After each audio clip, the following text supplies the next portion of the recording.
Welcome to SF Commercial Property Conversations with Bruce Bean, where Bay Area investments meet expert insights.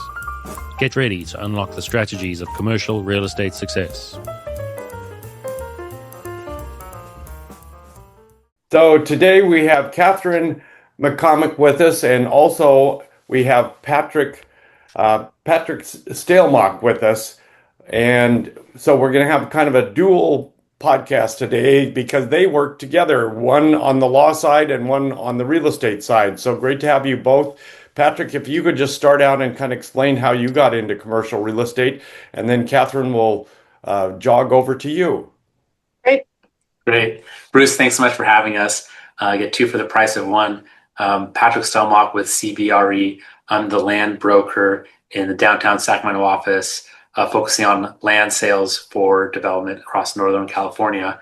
And development, infill development in particular, mixed-use development has been a long-time passion of mine. And after studying political science at UC Berkeley, I got into figuring out how to make our cities more walkable, more bikeable, more dense. And I found a path, a circuitous path, a non-conventional path to getting into brokerage by way of working on political campaigns, helping people get elected, running advocacy campaigns, doing lobbying, doing media work from Sacramento to San Francisco to Washington, D.C., Boston, and everywhere in between. And then I got into consulting with real estate developers and lobbying to get their projects approved at the city council or county levels. And I found that this was something that I really enjoyed working, being kind of the hub of the spoke between architects, city planners, lenders, attorneys, engineers, to make a vacant piece of land or a dilapidated building into some kind of new use that betters the community.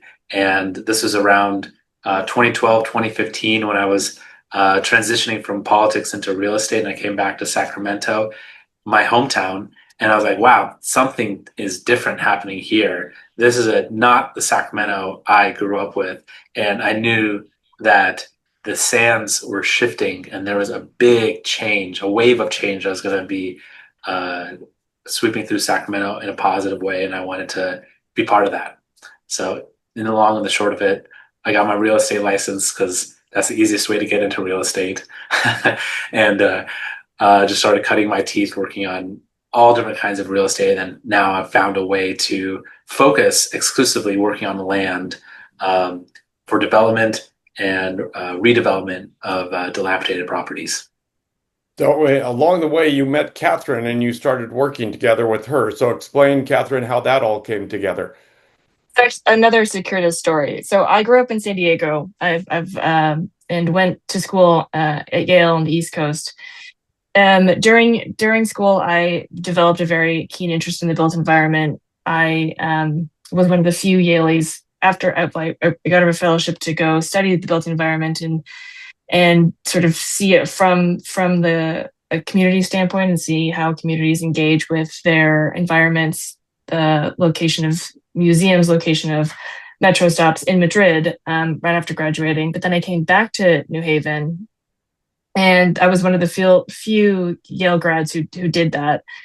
And at the same time, so I was doing sort of ad hoc real estate, urban development, urban redevelopment sort of inquiries in New Haven, but also helping my stepdad at the time redevelop the former Napa Register building in downtown Napa, which had been kind of destroyed in the 2015 earthquake. He purchased it and wanted to redevelop it into condos and townhouses. That was my sort of first introduction to real estate. And I realized that by showing up and by being interested and being curious about the aesthetics and design aesthetics, design desires of the city, the community, the local politicians, that you could really just sort of get involved in shaping what would eventually be on the ground and enjoyed or not enjoyed. And so my stepdad hired me to do forward entitlements for that project, the Napa Valley Register project, I believe. And without knowing anything about it, just showing up and being attentive and being sensitive to the desires of politicians and community members, and sensitive to the developer's bottom line, I was able to, at the ripe age of 24, entitle the project with unanimous city council and planning commission approvals. And because I did that, and because I was still sort of active in the New Haven sphere, I was given a full tuition scholarship to law school at Quinnipiac University, close to New Haven. They wanted me to come and start a land use program at Quinnipiac, and that is how I went into law school. I'd already had an introduction to real estate, so I sort of went through law school knowing that I wanted to go back to real estate. And I've practiced in San Diego, I've practiced in Connecticut, and then about 2.5 years ago, I moved kind of randomly to Sacramento for a commercial real estate job at a law firm, and that's how I met Patrick. Probably my first friend in Sacramento. So you worked on a variety of projects together, Katherine doing the law side and Patrick doing the real estate side. And so you've kind of gone through the whole process. I'm curious, what's happening in the world of real estate and law currently? How's the market? Well, so it's the law part is not very interesting. The law is just the mechanics or the rails, but there is a lot of very interesting projects going on in Sacramento, especially Sacramento real estate. Well, that's and I'm privy to it because I get to be on the law side, and also because it is a passion of mine. A lot. I mean, I'll Patrick jump in here, but one of the projects we were literally just talking about was Channel 24, which was the redevelopment of an old warehouse to a concert venue. So Another Planet Entertainment is the partial owner and operator of a pretty world-class concert venue in Midtown Sacramento. Wow. Like right next to the light rail tracks or railroad tracks. And it was it was a warehouse before, and some local developers brought in Another Planet Entertainment, and now it's this pretty thriving world-class entertainment concert venue. That's interesting. How did you take care of parking? That's a great question. I walked. Okay, so just a true curious. urbanist.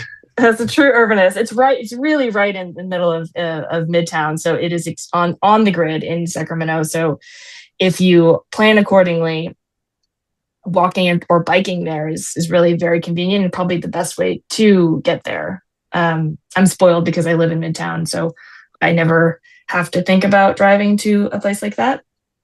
But if I did, I would park very far away and then walk there. So it sounds like they're in the downtown district where they didn't have to require a lot of parking because there's already a fair amount of parking or parking structures in the area. Not actually, no. So it's no. So Okay. the other big venue is the Golden One Center. That is in downtown proper. That's in the downtown proper area where they did have lots of big parking garages, parking structures, parking lots, and on nights when the Sacramento Kings play or when there are big concerts at the Golden One Center, it's kind of pandemonium car-wise and traffic-wise. They block off streets, police do the blockades and everything. But as far as I'm concerned, the parking at Channel 24 is really kind of done ad hoc, and it works beautifully. I mean, the concert is whenever I go, at least, the concert hall is packed. And so either we're Ubering in or walking there or biking there or some combination of the above, or parking in neighborhood streets. It all works out. Interestingly, Another Planet Entertainment is the same operator that operates the Greek Theater in Berkeley. Berkeley. Yeah. So I guess the Greek Theater has a big parking garage, but again, the seats are filled and it doesn't ever seem to be a problem. I don't think you see police blockades or barriers up the way that you see them downtown.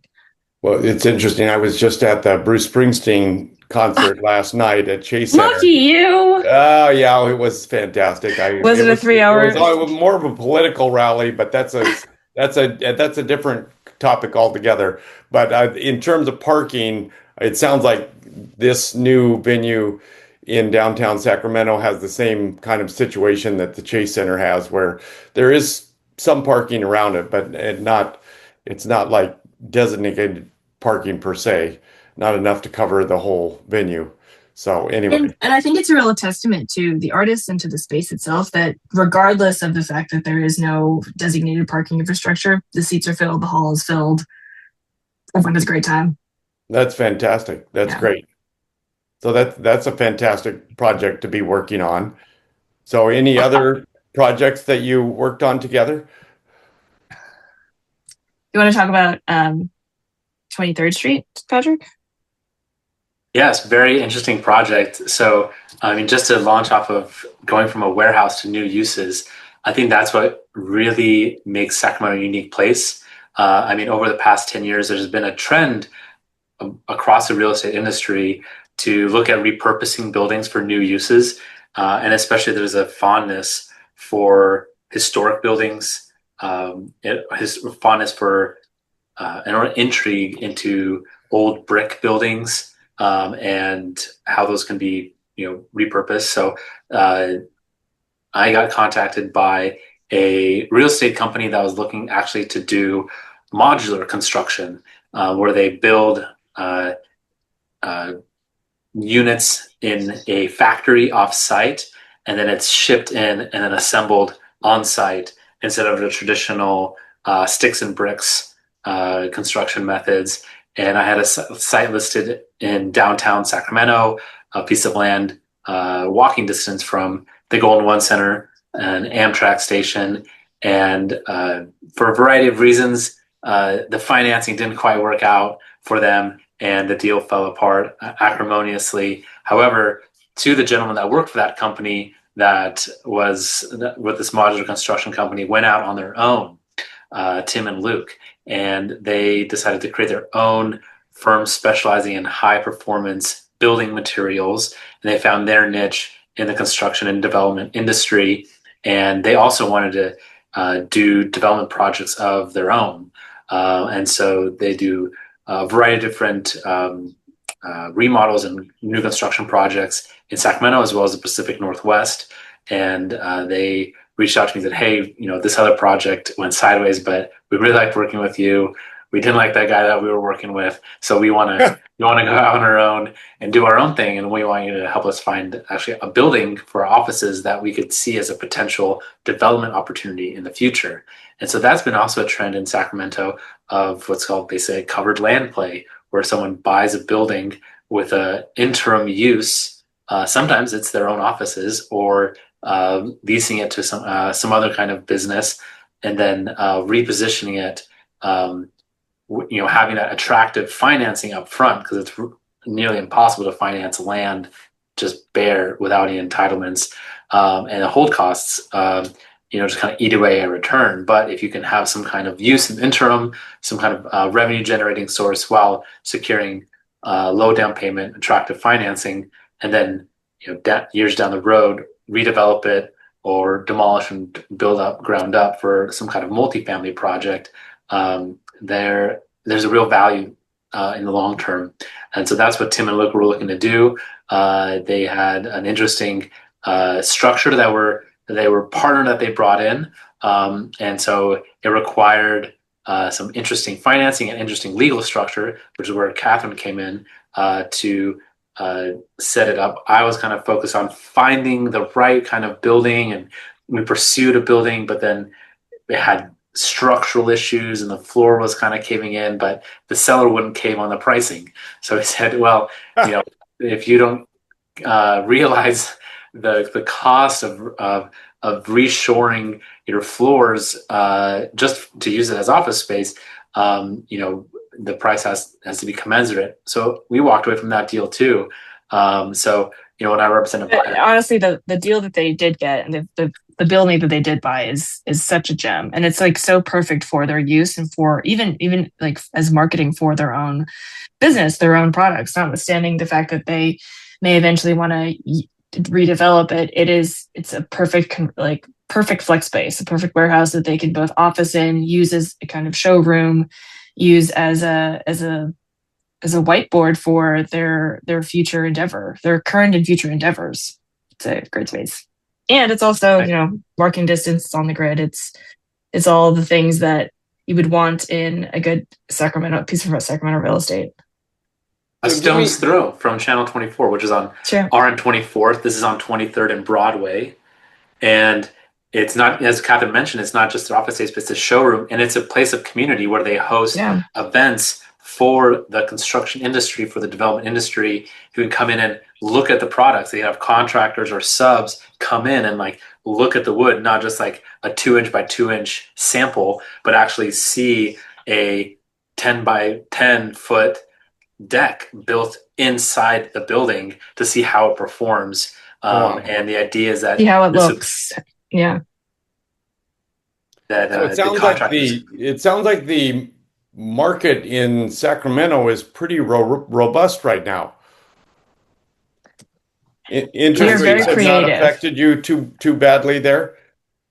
No, what I love about Sacramento is it doesn't fall prey to narratives. If anything, their narratives, of course, are sort of always overarching, but I find Sacramento real estate very creative, very upstarty. So notwithstanding the fact that there are these overarching narratives, interest rates are high, et cetera, there is a lot of creativity, and there are a lot of very interesting deals happening right now in sort of in the interstitial spaces, such that nobody is all in one thing. Nobody is all in a rut. Nobody's all in a boom. It's a very organic playground.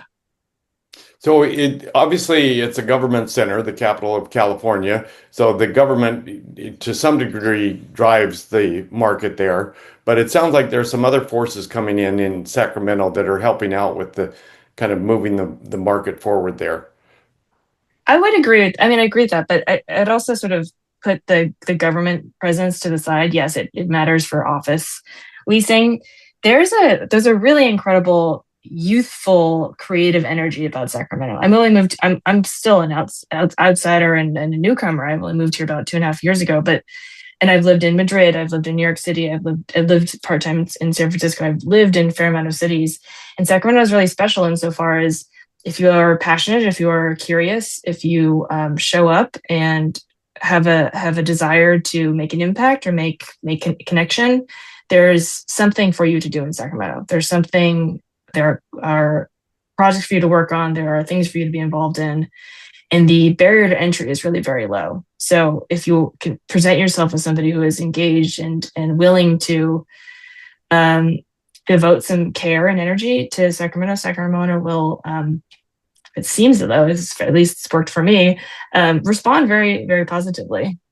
So, and it has, notwithstanding the fact that the government center is here, I almost forget sometimes that it's the center of California's government. But it have no impact on the way that I interact with the city, the way that the city enhances and influences my career, my thinking about urban spaces, third places. The fact that the legislature is there is sort of like, oh, I forget. Sometimes there's bad traffic when there's legislative days, but for the most part, I sort of don't think about it. Well, you're making me feel like Sacramento is catering to a younger population than I would have thought. Certainly. I'm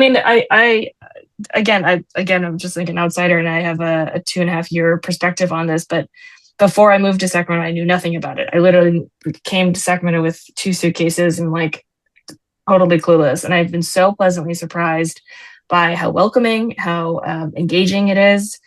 And it has a reputation of being kind of a slower place, like a government town, all the things that you sort of mentioned, but there's a vibrancy that is so real on the grid. Very much, at least my experience on the grid, Midtown and downtown. that is very exciting. It's very exciting, and it is very youthful. I mean, maybe both in age range, because the university, Sac State, is right there, but also maybe in attitude. There's a very kind of youthful, can-do optimism about it. Wow, that's very encouraging. That's fantastic. That's not the image I have of Sacramento. So this is fantastic for me I to know hear most this. people have an image of Sacramento that is sort of 20, 25 years old, and maybe this has to do with the Renaissance that Patrick was alluding to earlier, maybe 10 something years ago. I just know that having been here for 2.5 years, there's something very palpable, something very real, and it's a very cool place to be if you are an urbanist, if you like care about commercial real estate, commercial spaces, third spaces. It's magical. Okay, so let's move on to our crystal balls here.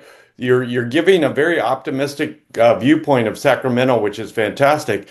So what do you think the future is going to look like in 5 years or so? Patrick, I'll let you take this one first. Yeah, I think to build off that youthful energy, Sacramento has attracted not only outsiders who are looking to start families here, who are looking to take advantage of the affordable lifestyle and the quality of our outdoor amenities and restaurant amenities, and just the proximity to the outdoors. But we have some of the strongest cities outside of the city of Sacramento as well. Cities like Folsom, cities like Roseville, cities like Elk Grove, and city of Rancho Cordova, who really recognize the value of having those interstitial third places, that all of these new master plan communities within these other suburban cities have a town center in their plan. They obviously have a lot of single family home lots. They have retail pads and shopping centers and maybe some industrial and some multifamily sites. But really, like, what they see is that, we need to have a place that draws people together. So that's kind of where I see over the next 10 years developing, is that people that come to Midtown to go to concerts, to come to the farmers market, and they love having that walkable tree canopy, and then they go to the suburbs and they're like, well, why can't I have that here? Why do we need to just have a bedroom community or big shopping centers? So I think we'll start to see more urbanizing of the suburbs in some of these larger communities, and finding ways to have a mix of uses. Maybe at first it'll be horizontal mixed use, where the kind of uses are pretty close together. And I think over time, people will become accustomed to that, and will allow for more mixed use development, which we really don't see right now in the suburbs. So, Katherine? I would say that. So I had drinks with a friend recently, and he said, I'm going into the city, meaning San Francisco, to go do X, Y, and Z, have a day in the city. And I was like, that sounds lovely. But I think in the next 5-10 years, I think there's going to be so much activity and so many cool types of amenities developed right in Sacramento, in Midtown, downtown, that it will be harder to. I think there will be more of an attitude like that all the big city amenities are already here. So you could go to the city for San Francisco flavored concerts, restaurants, bars, whatever, but you have all of that and then some right here in Sacramento. And that it's not like it's not second best, or it's like a little sister.